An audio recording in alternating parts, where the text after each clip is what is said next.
अस्सलाम वालेकुम व्यूवर्स। आज मैं चाक और दामन पे लेस के साथ हल्की फुल्की सी डिज़ाइनिंग करूँगी। तो उसके लिए सबसे पहले आपने शर्ट की क्रीज़ बना लेनी है, जो फोल्डिंग की क्रीज़ हम बनाते हैं वो बना लेनी है। और कंट्रास्ट में ये मैंने फैब्रिक लिया है, 2.25 इंच इसकी चौड़ाई है। लंबाई आप अपने हिसाब से फैब्रिक के हिसाब से ले लें। और ये देखिए इतना सिलाई में आ जाएगा और ये इस तरह पट्टी तैयार हो जाएगी। ये मैंने सिलाई लगा ली सारी पट्टियों पे। और इस तरह सुई के साथ आपने इस कॉर्नर को यूँ नट लगा के इस तरह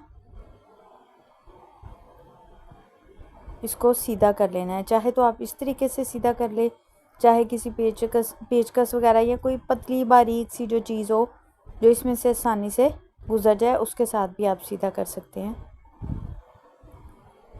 इसे आपने खींचते जाना है तो ये सीधी होती जाएगी। ये सारा फैब्रिक मैंने कन्नी वाली साइड से लिया है, ठीक है, आड़ा नहीं है, ये भी आपने ख्याल करना है। अच्छा, उसके बाद ये जो सिलाई आएगी ना, इस सिलाई को आपने बिल्कुल सेंटर में करते हुए ना इस पट्टी को प्रेस कर लेना है।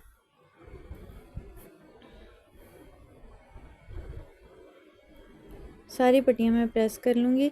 प्रेस करने के बाद आपने इस तरह छोटे छोटे से इनको कटिंग कर लेना है। ये देखिए 2.25 इंच की है ये।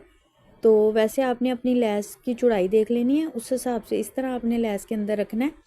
और इजाफी इतना रखना है कि मशीन आराम से गुजर जाए, इतना आपने इजाफी रखना है। तो ये जो पट्टी ली है ये मैंने 2.25 इंच लिया, आप 2.5 से 3 इंच भी ले सकते हो। मेरे पास फैब्रिक कम था तो ये मैंने ओवरलैप के लिए पट्टी लिया। उसके बाद ये देखिए जी, लेस के आपने उल्टी साइड रखनी है। ये चौक का जो जहाँ से शुरू होता है ये वो चीज़ है। और हल्का सा आपने यहाँ से फोल्ड करना है, थोड़ा सा मशीन को चलाना है। चलाने के बाद आपने इस पट्टी को इस तरह रखते जाना है। जो पट्टियाँ हमने 2.25 इंच की तैयार की थी, ठीक है, उसको आपने इस तरह रखना है और सिलाई लगा देनी है, अगर आपको ऐसे ईजी लगे तो।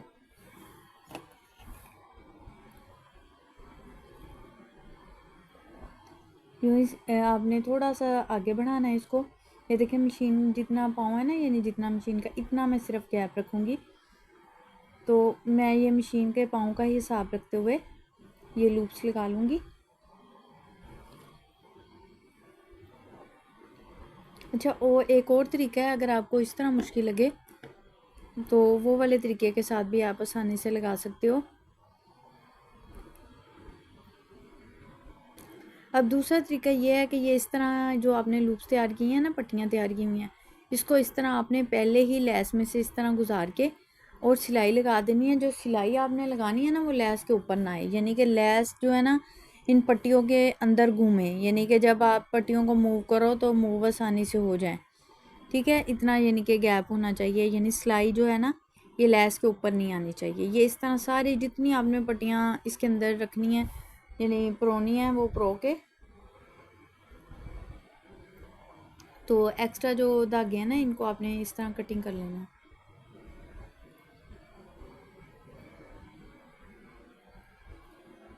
उसके बाद ये देखिए इस तरह आपने ओवरलैप पट्टी को रखते जाना है और सिलाई लगा लेनी है। इस तरह ये मैंने सिलाई लगा ली। अब ये आ गया जी दामन का कॉर्नर। इसको किस तरह फोल्ड करना है, तो उसके लिए आपने इस तरह सीधी सिलाई लेके आनी है। जहाँ आपकी दामन की क्रीज़ है वहाँ तक ला के ना आपने इसको पक्का कर लेना है।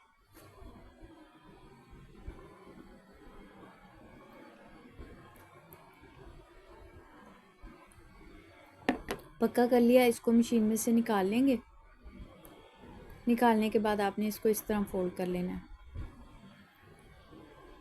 फिर जब सिलाई को स्टार्ट करना है ना, फिर आपने थोड़ा सा लॉक करके यानी पक्का करके फिर स्टार्ट करना है।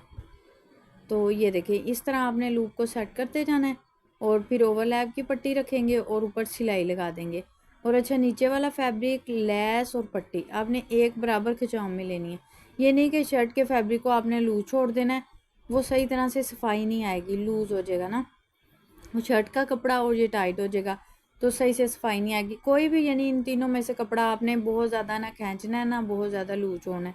एक जैसे ही हाथ रखना है, यानी तीनों कपड़ों पे एक जैसा हाथ रखते हुए आपने ये सिलाई लगानी है।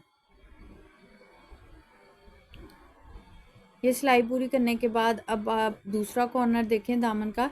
दूसरा कॉर्नर भी इसी तरह सेम, ये देखिए क्रीज़ आ गई, निकाल लिया, पक्का किया।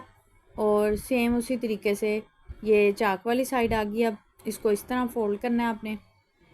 पक्का करना है और सिलाई लगा देनी है। ये सिलाई एंड तक आपने ले जानी है, जहाँ पे चौक बंद होते हैं ना वहाँ तक।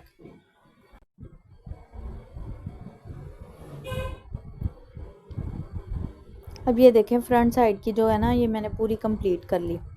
ये इस तरह आपने चौक को बंद कर लेना है, ठीक है। अब ये बैक साइड पे सिर्फ मैंने लेस और ओवरलैप यूज़ करनी है, ठीक है। ये मैं कंप्लीट कर लूँ तो ये आपने कॉर्नर देख लेने हैं, ये कुछ इस तरह से आएंगे, ठीक है। आपने इसको प्रेस कर लेना है, फिर सारी ओवरलैप करने के बाद धागे को कटिंग कर देना है। ये देखें इस तरह मैंने इसको प्रेस किया तो ये कॉर्नर कुछ इस तरह आ जाएंगे। और उसके बाद जितना सा आपने फ़ोल्ड करना है ना, ये देखें आप उतना सा आप फ़ोल्ड करेंगे दोनों साइडों से। फ़ोल्ड करके फिर आपने प्रेस कर लेना है, चाहे तो आप सिलाई लगा लें चाहे तुरपाई कर लें, इस तरीके से। ये देखिए जी, दामन हो चुका है कंप्लीट। कितना सिंपल सा सोबर सा डिज़ाइन रेडी हुआ है। और ओवरलैप की फिनिशिंग भी आप देख लें। यहाँ पे आपने लेस के साथ ज़रूर टांका लगा के ना यहाँ से चौक को लॉक करना है ताकि चौक फटे ना। और ये जो कॉर्नर थे इन पे भी मैंने सुई के साथ तुरपाई करके इसके कॉर्नर बनाए हैं, ठीक है। ये देखिए स्लीव्स की लुक। वीडियो अच्छी लगे तो प्लीज़ लाइक करना, चैनल को सब्सक्राइब करना। मिलते हैं अगली वीडियो में, तब तक के लिए अल्लाह हाफिज़। अपना और अपनों का बहुत सा ख्याल रखना।